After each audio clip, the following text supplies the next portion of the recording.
Alors, bonjour, bienvenue sur cette vidéo Philo Foot. Alors, on vit une soirée exceptionnelle. Alors, le match qui opposait Lyon à l'Olympique de Marseille s'est terminé sur le score de 3-2 pour l'OM, qui met fin, je crois, à une série de 17-18 matchs sans victoire à Lyon.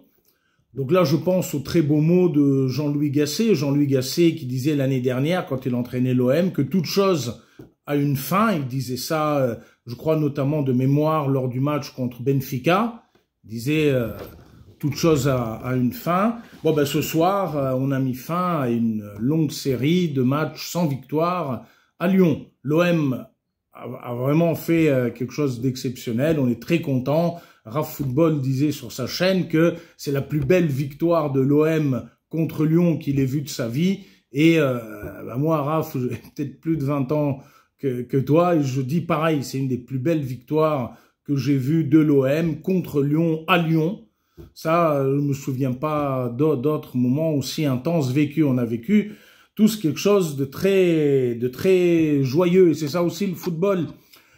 Le football, bah, c'est aussi la passion, la joie, l'enthousiasme, et bah, voilà, vivre des moments exceptionnels. C'est ça aussi l'OM, des moments exceptionnels. Alors pourtant, les choses vont très mal commencer. Début de rencontre, Balerdi prend un carton, Lacazette revient, tirage de maillot, hop, Balerdi prend un deuxième carton, synonyme de rouge, et l'OM, dès la 5e minute, joue à 10.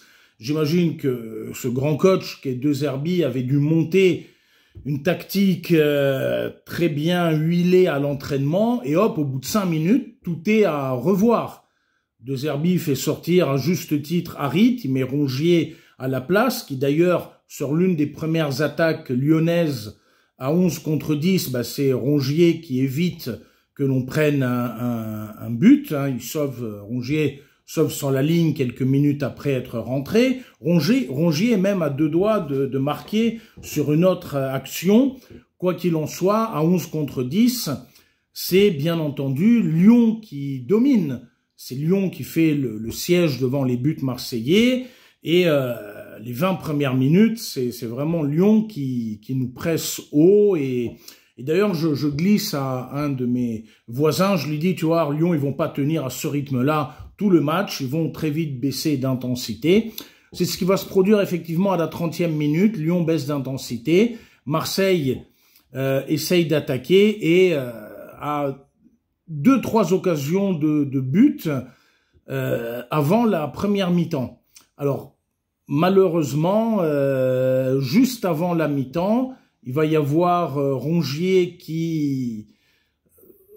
Bon, Rongier qui va... Alors, touche de la main, là on peut... Bon, qui va toucher de la main, disons, l'arbitre siffle penalty, et c'est Lacazette qui tire. Ah là là, on se dit, punaise, juste avant la mi-temps, c'est dommage de prendre un but. Mais non! Pourquoi penser comme ça? Il y a une différence entre ce que l'on imagine, aussi terrible soit-il, et la réalité. Avant que Lacazette tire, tous les possibles, ben justement, peuvent arriver. Il va pas marquer, c'est pas parce que penalty que Lacazette va marquer, c'est effectivement ce qui va se produire. Lacazette tire, Rulli repousse d'une main ferme le penalty, et quand Lacazette reprend, le ballon va au-dessus, ouf, il y a toujours 0-0 et il n'y a pas but. Comme quoi, vous voyez, au football, ça c'est une des règles, il faut quand même garder la tête haute, ne jamais verser dans un pessimisme plus terrible qu'il n'est. Il y a penalty, ben on va tous croire que Rulli va l'arrêter, et Rulli l'a arrêté. On arrive 0-0 à la mi-temps. Deuxième mi-temps, but de Caleta-Car sur une tête. Il y a 1-0 pour Lyon. Alors là, voilà, là, on se dit, bon, ben voilà, Lyon, ils sont en supériorité numérique. Voilà, Lyon a marqué 1-0. Si on fait match nul, on est content. C'est un peu ce je commence à entendre autour de moi dans les réseaux. Ben, je mets quand même sur Peuple Olympien, non, on va gagner. Non, j'avais pronostiqué 2-0, qu'on avait gagné 2-0. Bon, je me suis trompé, mais on a gagné. Par contre, j'étais sûr qu'on gagnerait. Je l'avais dit avant match, sur les réseaux sociaux, vous pouvez vérifier. J'étais sûr qu'on gagnerait. Donc, il y a 1-0 pour Lyon. Bon, ben, à un moment, voilà. Et en plus, Lyon continue de presser. Et là, un Kondogbia super défenseur. Hein. Là, autant, voilà, il a été critiqué parfois. C'est un des hommes du match, Kondogbia, aujourd'hui. Donc Kondogbia, à plusieurs reprises, va nous sauver la mise. La barre transversale aussi va nous sauver la mise. L'OM repart de l'avant. Et là, De Zerbi fait des changements. Il est bien inspiré. Polirola va égaliser. Polirola, que personne n'attend, qui a été beaucoup critiqué par moment, va égaliser. Comme quoi, là encore, voyez un autre mot de Gasset. L'année dernière, Gasset, il disait « on a besoin de tout le monde, on a besoin de tout le monde est important ». Polirola, c'est un joueur qui a été parfois violemment critiqué. Là, aujourd'hui, il égalise. Comme quoi, oui, dans une équipe, leçon philo-foot, jeunes éduca-footeurs et éduca-footeuses, on a besoin de tout le monde dans une équipe. Il n'y a pas les bons, les nuls, etc. Une équipe, elle doit être soudée. Et on doit faire confiance à tout le monde. Et on a besoin de tout le monde. Il y a toujours un moment où un joueur peut se révéler. La preuve. Quelques dizaines de minutes plus tard, qui va marquer le deuxième but pour l'OM? Ulysse Garcia. Ulysse Garcia, qu'on critiquait, fait un superbe lob piqué. Enfin, il marque un but magnifique. Et hop, l'OM mène 2-1, on n'y croit pas. Là, Lyon va presser très très haut et de manière très offensive, de manière très combative. Là, vraiment, ils nous pressent. Et nous, on est fatigués, on joue à 10 contre 11, il y a les arrêts de jeu, je me dis, c'est bon, on va gagner. Et non, dans les arrêts de jeu, Lyon égalise, ça se joue à rien, il tire dans un angle fermé, ça rentre, le défenseur olympien essaye de la dégager, bon, la balle rentre de partout, ça y est, là, on se dit, j'entends autour de moi, ça y est, de partout, c'est foutu. Un de mes collègues me glisse, au moins on n'aura pas perdu. Non. Là, c'est là, vous voyez, où il faut être combatif. Je pense à l'AS, l'équipe 3 qu'on coachait avec Marc, à l'AS quand on jouait contre un lycée, un autre lycée. À la mi-temps, je leur disais, bon les gars, on essaye de tenir le match nul. Et un de mes élèves me regarde et me dit, non monsieur, on va aller chercher la victoire. Je lui dis, gaffe de pas perdre, monsieur, on va jouer la victoire. Et ils ont gagné effectivement 1-0. But marqué en deuxième mi-temps. Donc là, vous voyez, l'OM, à un moment, il se contente pas du 2 partout, etc. Tout de suite, dès qu'il y a le 2 partout, hop, l'OM remonte devant les buts de Lyon et Jonathan Rowe va marquer un superbe troisième but. J'étais debout dans mon salon. On a été très très heureux ce soir. Alors pour mes élèves de terminale, je salue très amicalement, on est en train de travailler là sur un sujet philo, faut-il préférer le bonheur à la vérité?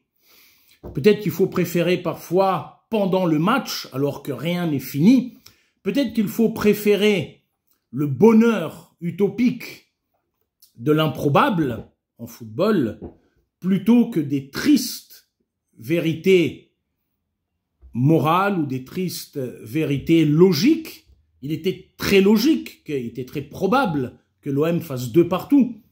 Si on raisonne en termes de logique, il était très probable, il est quasiment véridique de dire que l'OM aurait fait 2 partout. Peut-être qu'il faut préférer le bonheur utopique de l'irréalisable à certaines vérités que l'on construit a priori, abstraitement, à partir de tout un ensemble de données logiques et cohérentes. Le football, c'est tout sauf 1 + 1 = 2.